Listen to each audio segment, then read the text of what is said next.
nice to meet you. So this is the Baiju headquarters in Beijing. I don't see the branding anywhere, so I don't think that's accurate. Now today you're like, oh, I got into Harvard, or I got into Schwartzman, or I got into Oxford, or whatever school you went to, but you didn't have your name etched on a marble for forever. This is how you would sleep and study for the Chinese UPSC. And you think having a one rented apartment in Delhi is not enough, good environment to study. Exactly. Look how they would study. But I think this is still better than Rajinder Nagar. Still better. Than Rajinder Nagar. The dedication to education, and that education could be a pursuit of many decades in someone's life, because nowadays we think, oh, a 4 or 5 years PhD is too long, for example. We're at the Confucius Temple for a college trip, and this is Aopi speaking into my ear, telling me about this place. It's Confucius Temple, and then we'll head to the Imperial Academy that's connected. And from there, we'll go to the Lama Temple. Today, because it's cold and we can go in and outside of buildings. Also, I think if you really want to understand China, you kind of almost, one thing I should say, I haven't done this tour in 4.5 years. So it's before that, because we haven't been able to do this since COVID, right? If y'all heard of yin and yang, so the symbol, the white and black. And the key there, like certain things like yin would be earth, night, female, yang would be male, daytime, these kinds of things. I think one of the key things to remember there is even in the lightness, in the yin, there's also black, right? And even in the darkness, there's also light. And so I think that really speaks to where Chinese thought isn't a thought of like binaries. It's a thought of connectedness, but in duality. I think they had a policy where they wanted all the gods to protect them, so they were kind of dabbling with all religions, Christianity, Confucianism. That was more Manchu. Yeah. So the Mongols basically, the Mongols, when they took over China and then took over the rest of the world, or a lot of the world, I should say, their basic thing was just pay us our taxes. And you just manage yourself the way you managed yourself before. And you think about, even by, when the Mongols took over, China was already extraordinarily developed country or nation or kingdom that had a really good system of taxes, a really good system of bureaucracy. But the cornerstone was the Confucius Temple. Now, think about also where we're located. So they built this in 1302 to 1306, I think it was, like 4 years it took them to build. But in terms of where it was in the city, so we were just coming on the Second Ring Road, right? And when you're on the Second Ring Road or on the number 2 subway, just remember that was the old Ming Dynasty city wall, right? So that was basically the edge of everything that was Beijing from the Ming Dynasty onwards. But the Yuan Dynasty, the Mongols, their capital was about a kilometer north. So everything was shifted about a kilometer north. It's called a great place to go for a walk or go for a bike is along the Yuan Dynasty earth wall. It was literally an earthen wall that was made by beating down earth. So the Confucius Temple was right in the heart of that area. Okay? Now, when we come in, one of the things that you see a lot of times in China are these stelae, right? These always mark important events. Now, these stelae, all the ones you see here, these are the top test takers in the civil service exam. So imagine, now today you're like, oh, I got into Harvard, or I got into Schwartzman, or I got into Oxford, or whatever school you went to. But you didn't have your name etched on a marble for forever, right? No matter, throughout history, for the rest of history, these test takers have their names here. This is the Confucius Temple, and the gold color at the top just means that the king has visited this temple one time or the other. And also the word that is used, the letter that is used is like 10,000, and with 10,000 in Chinese basically means infinity. Marker that you would see to honor your ancestors. And this thing of ancestors, this thing of having the right, doing the right rituals when you bury someone, this is still really important. I know people who their parents were not buried well in the proper way, and to this day, if you bring that topic up to them, it'll bring them to tears because it affects how they would live in the afterlife. Now, if you look up, you can see the ceiling tiles. See the ceiling tiles here have the dragon. So that's the imperial seal.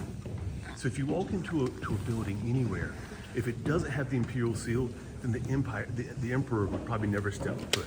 Of Confucian rituals. The other thing you notice you have the goats and pigs. So that tells you what level of sacrifice is going to be done here. And the story is that there was an evil prime minister level guy who was basically corrupt and bad, and everybody disliked him, but he was such a desperate that nobody could stop him.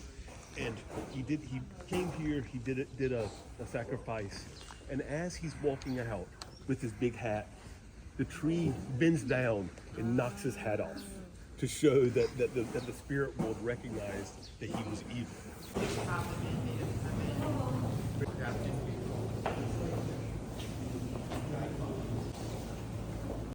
Now we're walking to the Imperial Academy, and this is where most of the people took their civil services exam. In summertime, you may have a lot of wet, hot cheese, and so you eat certain foods to get rid of that. So it's modest, it's pantheistic, and I would also say that thousands of officials on all sides, all the doors of Biyong are open, and it's set up in an acoustic way so that whatever he said would resonate out. Now, in terms, if you look at the structure here, while most palaces are rectangles, this is a square. And it's a square surrounded by a circle of water, right?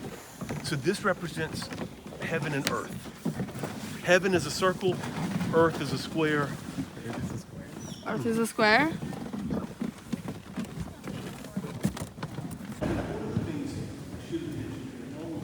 On both sides, you've got images of the procession. This is the procession of them coming.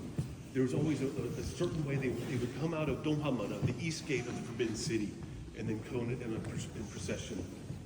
And the different colors of the flags are the different banners. I remember talking about banners during Jeremiah's talk. Money to make nails, right? So if you're really good at making lattice work, it's like Lego logs, if you will. Just really intricate Lego logs. Because think about how big the structure is. So the entire place has no nails There are no whatsoever. There's almost no nails in any of these temples and stuff. I mean, again, these are not small buildings.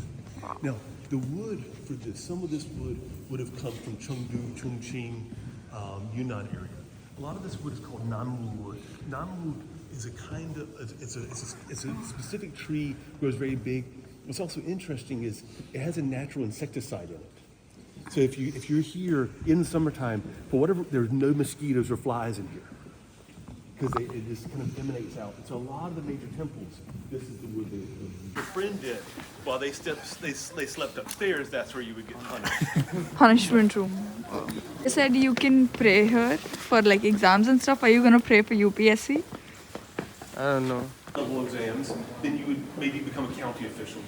If you pass the central, like what the equivalent there, like the central level, then you could be a provincial party chief, basically. So, and because you could always go up to the level. So they're just checking to see if they have notes. Oh wow. This is how you would sleep and study. And you think having one rented apartment in Delhi is not enough, good environment to study. Exactly. Look how they would study. But I think this is still better than Rajinder Nagar. Still better? Than Rajinder Nagar. It's cheaper rent than Rajinder Nagar and a prime location. This is what? And as you know, this is the Baiju headquarters in Beijing. I don't see the branding anywhere, so I don't think that's accurate because they would not have any place without the branding. Baiju सबका बाप है. Branding की जरूरत नहीं है. Punished for cheating. What was the punishment? Were they beheaded? Say no. There's different punishments. So this was the Imperial Academy, and here we learned about the Chinese Civil Services examination, which is quite like UPSC if you think about it. So people had to memorize a bunch of facts, different books that they had to memorize, and then take exams to prove their competence. And people would study for it for ages. and if you got in, it would change the trajectory of your like family and the next generations to come. Sounds a lot like UPSC to be fair. But then they mentioned that the Chinese examination system was adopted by the Western world, and like when the British colonized us, obviously, then the civil service examination is now conducted in different countries in the same way. So that was the story here. What did you feel about today's visit? I think that I really like that we had the chance to hear a description of the place. Like you were saying, you could go into a place, appreciate the architecture, but not really understand the difference between it and other places. Yeah. So I think this was the unique point for me. And about the stories that you heard, what was the most interesting thing that stood out for you? I think the dedication to education, and that education could be a pursuit of many decades in someone's life. And I think that I really like that, because nowadays we think, oh, a 4 or 5 years PhD is too long, for example, and doesn't make a business case. So I was thinking this was something like refreshing to hear in a way. Yeah. So this was the perspective of Diana from Jordan.